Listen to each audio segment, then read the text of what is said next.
আসসালামু আলাইকুম, back to my channel Rupchina কিচেনে আপনাদের সবাইকে স্বাগতম। আজকে আবারও চলে এলাম সবার পছন্দের একটি রেসিপি নিয়ে। আমার রেসিপিটা হচ্ছে পেঁয়াজি। এই রেসিপিটা তৈরি করা যতটা সহজ, খেতে তার থেকে বেশি মজার হয়। বড় থেকে ছোট সবাই এই নাস্তাটা অনেক বেশি পছন্দ করবে। চলুন তাহলে রেসিপিটা দেখে নেওয়া যাক।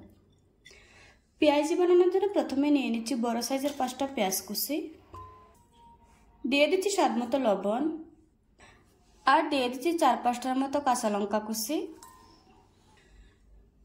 দিয়ে দিচ্ছি 1 চা চামচ মরিচের গুঁড়া, আর দিচ্ছি 1/2 চা চামচ হলুদ গুঁড়া, দিয়ে দিচ্ছি 1/2 চা চামচ ধনিয়ার গুঁড়া, আর দিচ্ছি 1/2 চা চামচ জিরার গুঁড়া। এবার দিয়ে দিচ্ছি কিছু ধনেপাতা কুচি। এবার আমি সবগুলো উপকরণ খুব ভালোভাবে মিশিয়ে নেব। কিছুক্ষণ মিশানোর পর দিয়ে দিচ্ছি 2 টেবিল চামচ বেসন, আর দিয়ে দিচ্ছি 2 টেবিল চামচ চাউলের গুঁড়া। আপনাদের হাতের কাছে যদি চাউলের গুঁড়াটা না থাকে, ওই ক্ষেত্রে ময়দাটাও ব্যবহার করতে পারবেন। আমি আবারও সবগুলো উপকরণ খুব ভালোভাবে মিশিয়ে নেব।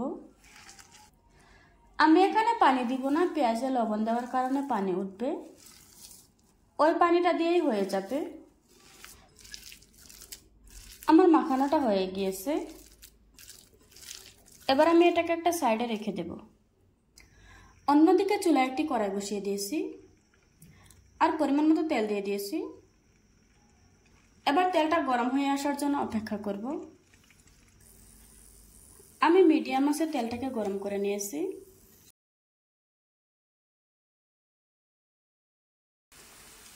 এবার আমি পেঁয়াজিগুলি তেলের উপরে দিয়ে দিচ্ছি।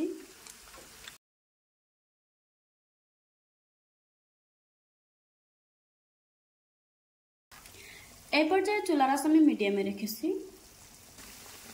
নিচের পাশটা শক্ত হয়ে এসেছে। এবার আমি উল্টিয়ে দিচ্ছি।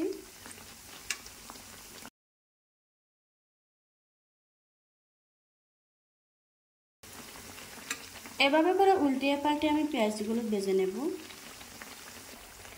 আমার পেঁয়াজগুলো ভেজে নেওয়া হয়ে গিয়েছে। এখন আমি তেল ঝরিয়ে একটা প্লেটে তুলে নেব।